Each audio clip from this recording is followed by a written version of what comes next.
Bonjour chers apprenants, je vous présente le module traitement de salaire destiné surtout aux stagiaires des formations professionnelles, à savoir le bac professionnel, les techniciens et les techniciens spécialisés. Le mécanisme de calcul du salaire.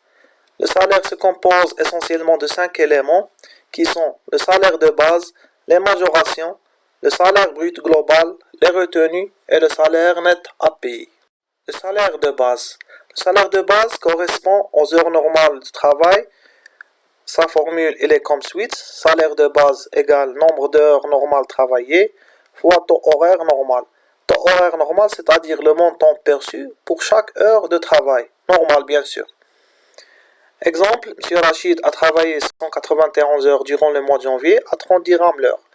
Son salaire de base est 191 fois 30, soit 5730 dirhams. Passons aux majorations de salaire.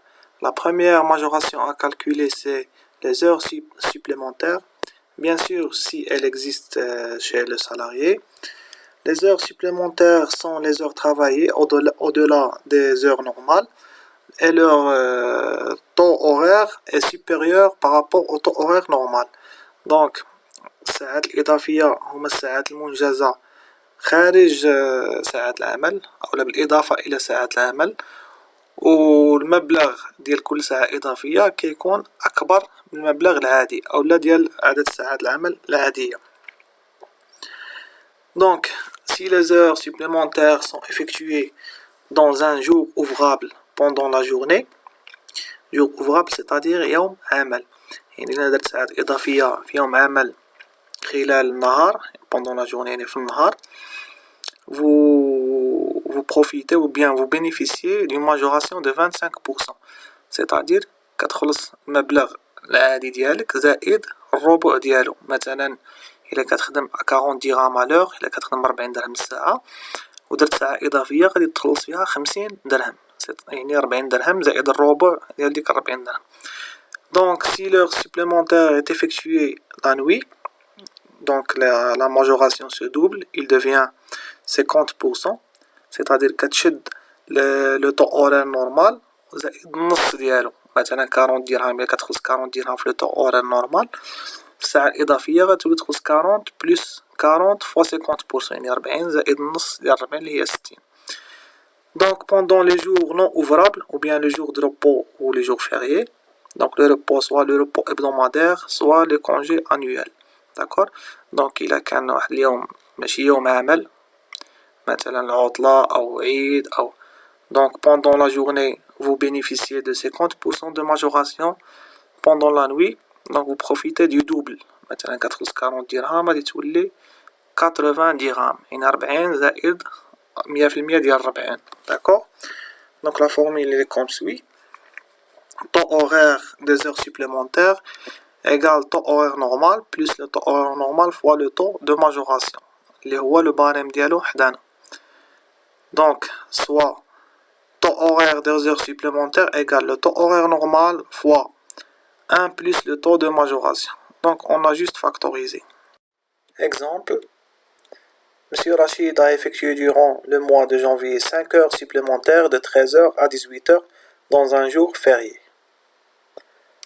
Selon le barème qu'on a déjà vu, les heures supplémentaires dans les jours non ouvrables, c'est-à-dire les jours de repos ou les jours fériés, sont de 50% si les heures supplémentaires sont effectuées pendant la journée, et de 100% si ces heures supplémentaires sont effectuées durant la nuit. Dans notre exemple, il a effectué des heures supplémentaires de 13h à 18h, c'est-à-dire on va appliquer le taux de la journée qui est de 50%. Taux horaire égale, on rappelle la formule, égale taux horaire normal fois 1 plus le taux de majoration. C'est-à-dire 30 fois 1 plus 0,5 qui est 45 dirhams. Il va percevoir 45 dirhams pour chaque heure supplémentaire effectuée. Lui, il a fait effectuer 5 heures supplémentaires. Alors 5 fois 45, il va percevoir 225 dirhams comme majoration des heures supplémentaires. La deuxième majoration à calculer, c'est les primes. Elles sont considérées comme salaires accessoires et donc soumises à toute retenue sociale et fiscale. C'est-à-dire les primes كنعتبرهم كمدخول إضافي وبالتالي هما خاضعين لجميع القطاعات الاجتماعية والضريبية. القطاعات الاجتماعية هما ديال لا CNSS, l'AMO, la CIMR, etc. الضريبية هما l'IR, l'impôt sur le revenu. On distingue primes visant à récompenser l'expérience et la présence, par exemple la prime d'ancienneté. Primes visant à intéresser et à motiver, par exemple prime de rendement, prime d'assiduité. Primes visant à récompenser des situations particulières de travail. Donc pour les salariés qui travaillent dans des conditions à fort risque ou bien des conditions sales. Je cite à titre d'exemple prime de salissure, prime de risque, etc. Exemple de prime, donc c'est les primes que je viens de citer. Toutes les primes sont facultatives à part la prime d'ancienneté. C'est une prime qui est obligatoire. C'est-à-dire chaque salarié ayant plus de 2 ans d'ancienneté doit percevoir une prime d'ancienneté. On va voir tout de suite comment on peut calculer cette prime. La formule de calcul de la prime d'ancienneté est salaire de base plus les majorations des heures supplémentaires fois le taux. Ce taux varie selon l'ancienneté du salarié.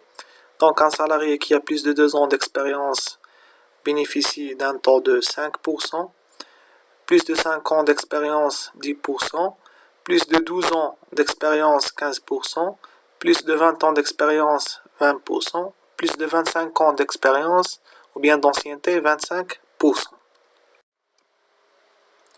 Application. La prime d'ancienneté de M. Rachid durant le mois de janvier, sachant qu'il travaille à l'entreprise depuis 13 ans, est donc prime d'ancienneté égale 5730 du salaire de base plus 225 de majoration des heures supplémentaires fois 15%. 15% parce qu'il travaille depuis 13 ans, c'est-à-dire plus de 12 ans. Prime d'ancienneté égale à 893,25 dirhams. Passons au troisième type de majoration. Les indemnités. Les indemnités sont des sommes d'argent attribuées aux salariés en réparation d'un dommage, préjudice ou en compensation de certains frais. Les indemnités les plus répandues sont indemnités de transport. Donc pour assurer le transport quotidien du salarié, on peut lui donner une indemnité. D'accord? Donc il est octroyé aux salariés qui résident d'au moins 2 km de loin par rapport à son lieu de travail.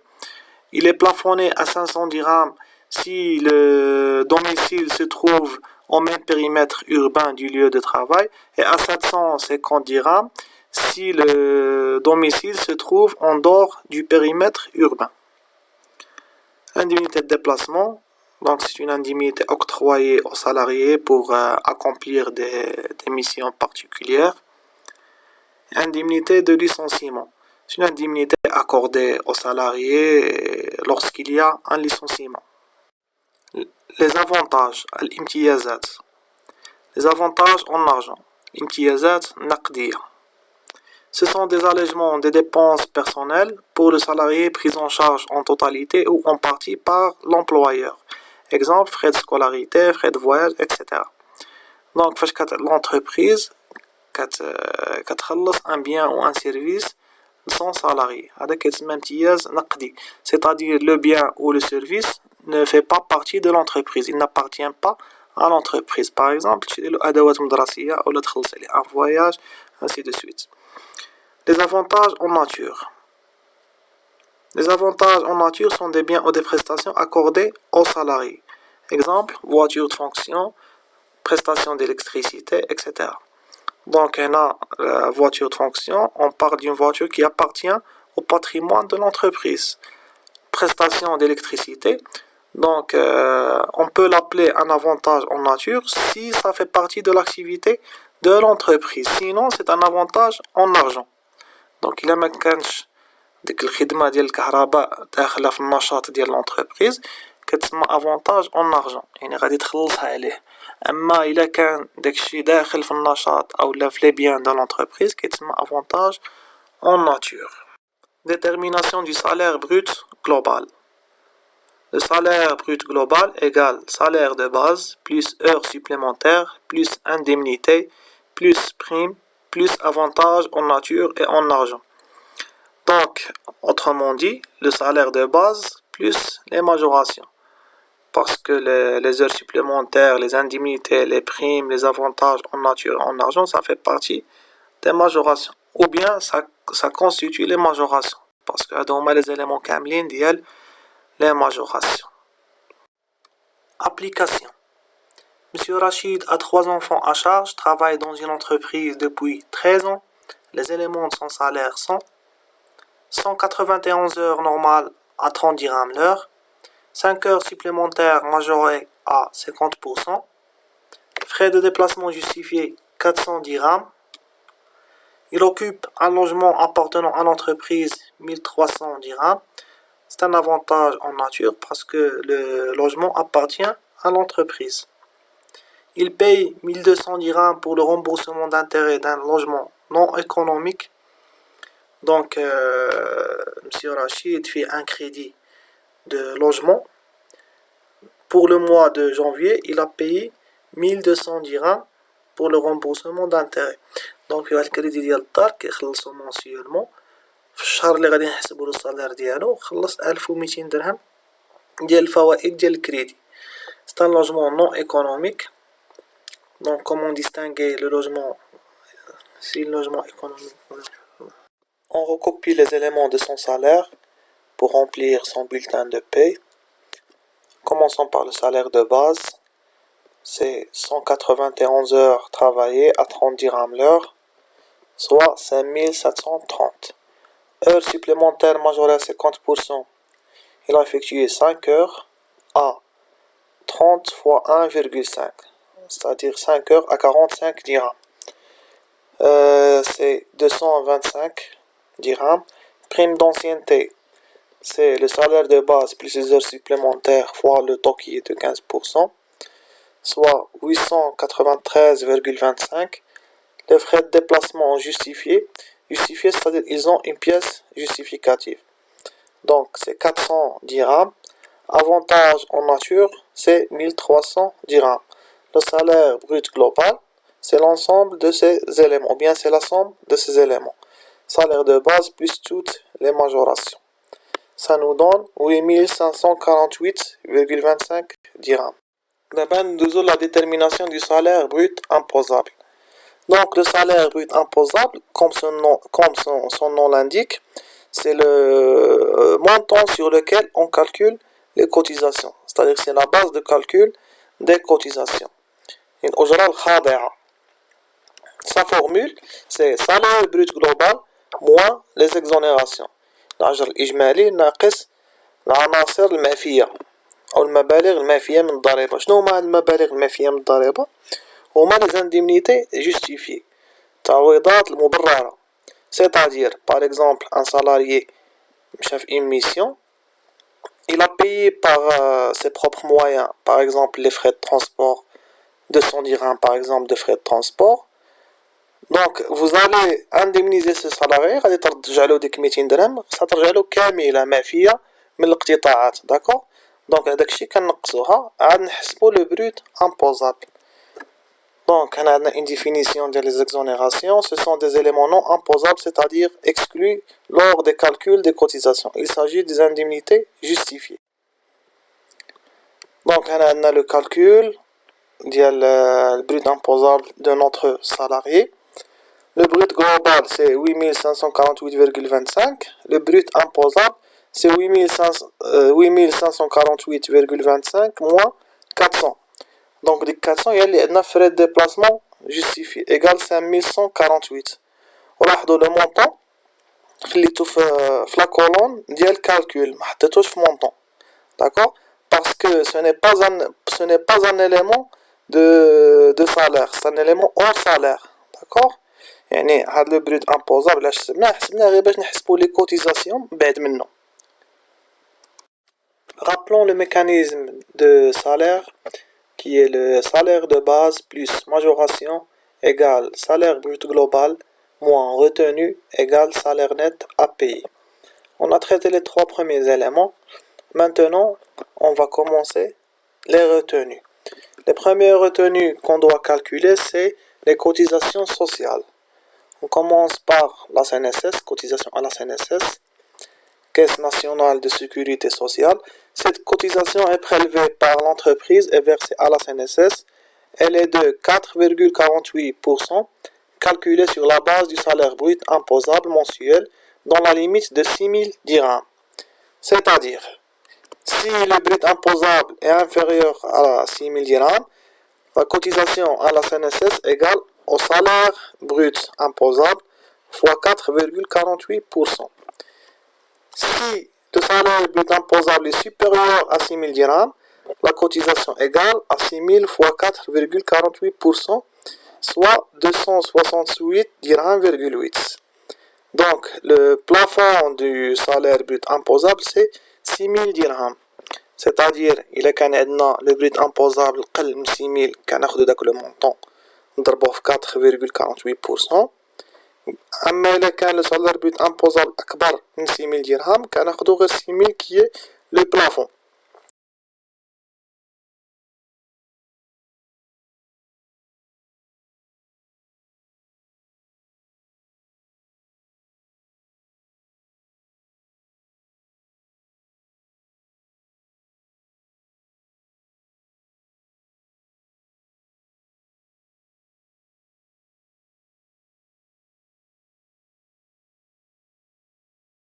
Passons à l'application. Le salaire brut imposable déjà calculé de M. Rachid est de 5 148,25. Il est inférieur à 6 000 dirhams, donc on va le prendre. La cotisation à la CNSS de M. Rachid, c'est de 5 148,25 fois 4,48%, soit 247,12. La deuxième cotisation sociale, c'est l'AMO, assurance maladie obligatoire. Il s'agit d'une cotisation obligatoire de 2,26% calculée sur le salaire brut imposable. Sa formule est salaire brut imposable fois 2,26%. La différence entre cette cotisation et celle qui précède, c'est que l'AMO n'est pas plafonné. Donc même si le salarié a par exemple 10 000 dirhams comme salaire brut imposable, on va prendre sa totalité fois 2,26%. On passe à l'application. Alors, il a 5 148,25 comme salaire brut imposable. On va la multiplier par 2,26%, le taux de l'AMO. Ça nous donne 116,35. La CIMR, Caisse marocaine interprofessionnelle de retraite. L'affiliation de l'entreprise à la CIMR est facultative. Son taux est compris entre 3% et 6%. Cotisation à la CIMR égale salaire brut imposable moins avantage en nature fois le taux. La différence entre cette cotisation et les deux cotisations précédentes, c'est que la CIMR elle est facultative, c'est-à-dire on ne doit pas la calculer s'il n'est pas mentionné dans l'exercice. Passons à la quatrième cotisation sociale qui est l'assurance groupe. L'employeur peut souscrire auprès d'une assurance un contrat d'assurance au profit de son personnel pour la couverture du risque de maladie, maternité, invalidité, etc. Elle est facultative, c'est-à-dire si elle n'est pas mentionnée, on ne doit pas la calculer. Passons à l'application. M. Rachid cotise à la CIMR au taux de 3%. Donc le montant qu'il doit cotiser à la CIMR, c'est 5 148,25, son salaire brut imposable, moins 1300, des avantages en nature, fois 3%. 3% c'est une donnée. Ça nous donne 115,45. Les autres retenues. Avance sur salaire. C'est-à-dire l'employeur peut avancer une somme d'argent à son salarié et la retrancher du prochain salaire. C'est-à-dire il va apparaître au prochain bulletin de paie. Cession sur salaire. Le salarié peut demander à son employeur de retenir une partie de son salaire en faveur d'un créancier. C'est-à-dire l'agir, le salarié, يمكن له يطلب من المشغل ديالو أنه يحيد une somme d'argent ويفرسيها لان créancier c'est-à-dire شي حد اللي كيتسالو chaque mois. D'accord? Donc pour automatiser les annuités au lieu de les verser manuellement chaque mois, donc كنديرو d'une manière automatique. Opposition sur salaire, une partie de salaire peut être saisie entre les mains de l'employeur au profit d'un tiers suivant une décision judiciaire. Donc هنا كنهضروا على les arrêts de jugement الأحكام القضائية. C'est-à-dire هادي في لو كا ديال لو سالاري عنده مشكل قضائي، المحكمة يمكن لها تحكم على سالاري أنه يخصو يخلص واحد المبلغ مالي، داك المبلغ كيتكلف المشغل أنه يحيد ينقصولهم لو سالير ديالو وكيفيرسيه للطرف اللي خصو يمشيلو. Pour les autres retenus, Monsieur Rachid, il a une session sur salaire 2200. Donc, ما عندوش opposition, ما عندوش avance, seulement une session de salaire sur salaire de 1200. Détermination du salaire net imposable. Le salaire net imposable, c'est le montant sur lequel on calcule l'impôt sur le revenu. Hier, salaire net imposable égale salaire brut imposable moins déduction, c'est-à-dire salaire net imposable égale salaire brut imposable moins cotisation sociale et frais professionnels et intérêts pré-logement. Les cotisations sociales, on le connaît déjà. Maintenant, on va voir les frais professionnels et l'intérêt pré-logement. Donc, les frais professionnels sont des allègements d'imposition. Ils sont calculés comme suit. Salaire brut imposable moins les avantages en nature et en argent fois 20% avec un plafond de 2500 dirhams. C'est-à-dire, si le résultat est supérieur à 2500 dirhams, on va prendre seulement 2500. D'abord, nous l'intérêt pré-logement. Donc, l'intérêt pré-logement, il concerne seulement le logement professionnel. C'est-à-dire, si le logement est secondaire, l'intérêt pré-logement ne présente pas une déduction. Si le logement est principal, on a deux cas. Le cas d'un logement économique et le cas d'un logement non économique. Premièrement, comment on peut distinguer entre un logement économique et un logement non économique? Le logement économique doit respecter deux conditions. Condition de prix. Son prix ne doit pas dépasser 250 000 dirhams, c'est-à-dire 25 millions, ما خصوش يدوز 25 millions. Et la condition de superficie. Sa superficie ne doit pas dépasser 100 mètres carrés. المساحة ديالو ما خصهاش دوز 100 mètres carrés. Je dis bien et là, c'est-à-dire les deux conditions doivent être respectées. D'accord? يعني إلا كان قل 25 مليون ولكن المتراج طالع ما كيتسماش économique. وإلا كان عاود المتراج هابط ولكن il dépasse 25 millions, il n'est pas économique. D'accord? Donc pour le logement économique, on déduit la totalité des intérêts. Donc شحال ما كان كيخلص l'intérêt كنقصوه sans problème. Pour le logement non économique, la déduction intérêt pré-logement est plafonnée à 10% du salaire brut imposable. Donc il y a qu'un logement non économique, quand je donne l'intérêt, on le compare avec 10% du salaire brut imposable. Donc quand je fais le salaire brut imposable, quand on fait 10% وكنقارنوه مع l'intérêt الصغيرة فيهم هي اللي كناخدوها. Passons à l'application. Pour le calcul du salaire net imposable de M. Rachid, donc on a les frais professionnels, 5148 moins les avantages en nature qui sont 1300, fois 20%, égale 769,65. Il est inférieur à 2500, donc on va la prendre. Pour l'intérêt pré-logement, c'est un logement non économique, donc on doit le comparer avec le 10% du salaire brut imposable. 1200, il est supérieur à 10% du salaire brut imposable. Il a comme salaire brut imposable 5148,25 fois 10%, c'est-à-dire 514,825. C'est le montant à prendre.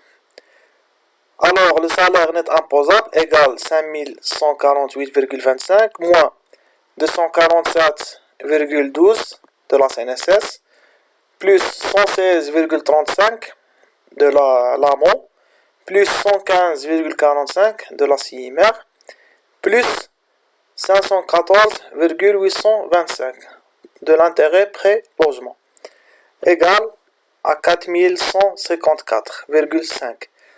Donc, comme vous voyez, le montant, je l'ai mis dans la colonne calcul, et non pas montant parce que ça ne fait pas partie des éléments de salaire. On a calculé le salaire net imposable juste pour calculer l'impôt sur le revenu.